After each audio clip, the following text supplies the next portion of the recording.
ননদ ভাবি একসাথে পরীক্ষা দিলাম, এক্সপিরিয়েন্সটা একদমই অন্যরকম। তোমরা অনেকেই হয়তো ভাবতেছো বিয়ের পর আমি পড়াশোনা একদম বাদ দিয়ে দিছি। আমি মোটামুটি আমার লাইফের সবকিছুই তোমাদের সাথে শেয়ার করি। আমার এই সোশ্যাল মিডিয়াটাও আমার একটা ফ্যামিলি। তোমরা যারা অনেক আগে থেকে আমার ভিডিও দেখো তারা তো জানো 2023 সালে আমি এইচএসসি পরীক্ষা দিছিলাম, রেজাল্টও তোমাদের সাথে শেয়ার করছি। সবকিছুই খুব ভালো ছিল আলহামদুলিল্লাহ। বাট পরীক্ষার পরে হঠাৎই বিয়ের ডিসিশন, তারপরে পুরা একটা বছর আমার পড়াশোনা থেকে টোটালি বাইরে। বছর লস দিতে চাচ্ছিলাম না, তাই একটা প্রাইভেট ইউনিভার্সিটিতে ভর্তি হয়েছিলাম। বাট ওইখানকার পড়ালেখার সিস্টেম আমার ভালো লাগেনি, তাই ফাইনালি ডিসিশন নিলাম এক বছর লস দিয়ে আমার ননদের ব্যাচে পড়ে গেলাম। আমি মে মাসের 31 তারিখে ন্যাশনাল ইউনিভার্সিটিতে ভর্তি পরীক্ষা ছিল, আর সেই দিনেরই ভিডিও এটা। এর আগে তো জাতীয় বিশ্ববিদ্যালয়ে ভর্তি পরীক্ষা দিতে হতো না, এবার থেকে সিস্টেম চালু হয়েছে। এই কলেজ থেকে আমি এইচএসসি পাস করছি, ইন্টারমিডিয়েট 2 বছর পড়ছি, আর এবার অনার্সও পড়বো ইনশাল্লাহ। বলতে গেলে পড়াশোনা থেকে টোটালি বাইরে ছিলাম এই 1.5 বছর, তারপরেও জিরো প্রিপারেশন নিয়ে এক্সাম হলে গেছিলাম। আমার ননদ আমার থেকে 1 বছরের ছোট, বলতে গেলে আমরা প্রায় সমবয়সী। আর এবার 1 ইয়ার গ্যাপ দিয়ে আমি আর আমার ননদ একদম সেম ব্যাচে।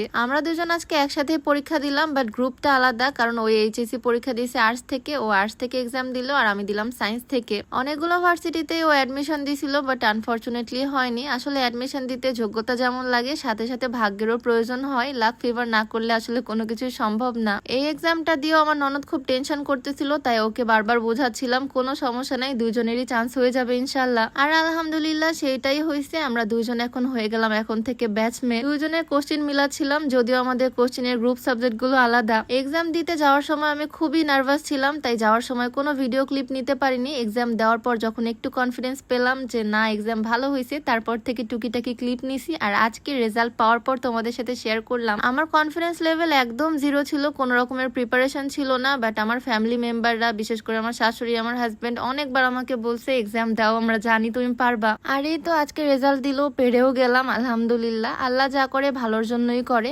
এখন আমরা ননদ ভাবি হয়ে গেলাম ব্যাচমেট, দুইজনে একসাথে অনার্স কমপ্লিট করব। বিয়ের আগে আমি এক্সাম ব্লগ বানাতাম, পরীক্ষা দিতে যেতাম, কলেজে গিয়ে তোমাদের সাথে ভিডিও শেয়ার করতাম। বাট বিয়ের পর থেকে এখন একটু সাংসারিক হয়ে গেছি। তবে অনেকে আমাকে জিজ্ঞেস করতাম বিয়ের পর আমি কি পড়ালেখা বাদ দিয়ে দিছি নাকি, তাদের জন্য আজকের এই ভিডিওটা। আবারও পড়ালেখা নতুন করে শুরু হলো। 1 মাস আগে ওই সময়টা চলতেছিল তালকুরের সিজন, তালকুর কিনতেছিলাম রাস্তার পাশ থেকে। আর সেই সময় কিছু আপুদের সাথে দেখা, ভালোবাসার মানুষদের সাথে দেখা, তারা আমাকে একটা রোজ দিয়ে গেছিল। এক্সাম থেকে বের হয়ে আমরা দুজনে একটু টায়ার্ড ছিলাম, আমার ননদ তো অনেক ডিপ্রেস ছিল, তাই ভাবলাম সবাই মিলে একটু ঘুরতে যাই। আর সেদিন আমরা ঘুরতে গেছিলাম পাটুলে। পড়ালেখা তো আমি কখনোই ছাড়তে চাইনি, এরকম কোনো প্ল্যানও আমার নাই। তোমরা যারা আমার ভিডিও অনেক আগে থেকে দেখো বা আমাকে অনেক আগে থেকে ফলো করো, তারা তো জানো আমার এসএসসি এইচএসসি অনেক ভালো স্কুল কলেজ থেকে ছিল, সায়েন্স ব্যাকগ্রাউন্ডের ছিল। পড়ালেখা নিয়ে আমি ছোট থেকে অনেক বেশি সিরিয়াস ছিলাম। বাট হঠাৎই, আসলে মেয়ে মানুষের জীবন তো কখন কেমন কি হয় বলা যায় না। একটা বছর লস গেল, তবে আলহামদুলিল্লাহ সবকিছুর জন্য এখন আমরা দুই বোন একসাথে পড়ালেখা করব।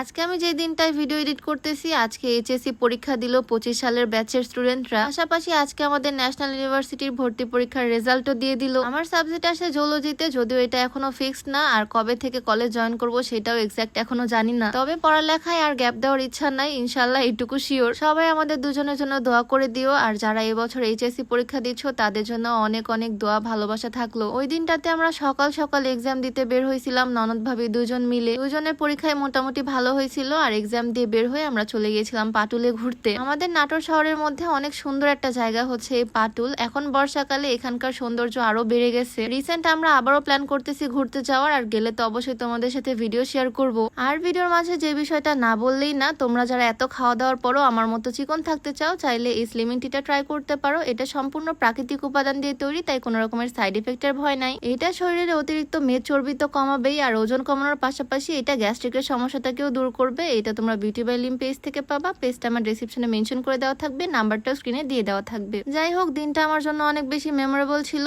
এক্সামের দিনটা। আর আজকে হচ্ছে রেজাল্টের দিন। এখন বলো আমার সাথে ব্যাচমেট তোমরা কে কে কমেন্টে জানিয়ে দিও। প্রথমে আমি ইয়ার গ্যাপ জিনিসটাকে অনেক বড় কিছু মনে করতাম, তবে এখন পরীক্ষা দিতে গিয়ে দেখলাম আমাদের ব্যাচের অনেকে এবছর পরীক্ষা দিচ্ছে। বড় হওয়ার পর আসলে সবার লাইফে অনেক কিছু চেঞ্জ হয়ে যায়, বিশেষ করে মেয়েদের লাইফে। যাই হোক, প্রায় লং টাইম গ্যাপ নেওয়ার পর আবারও স্টাডি লাইফে ভালোভাবে ব্যাক করতেছি ইনশাল্লাহ। সবাই আমার জন্য, আমার ননদের জন্য দোয়া করে দিও। এইচএসসি পরীক্ষার্থীদের জন্য অনেক অনেক দোয়ার ভালোবাসা থাকলো। সবাইকে আল্লাহ হাফেজ, আসসালামু আলাইকুম।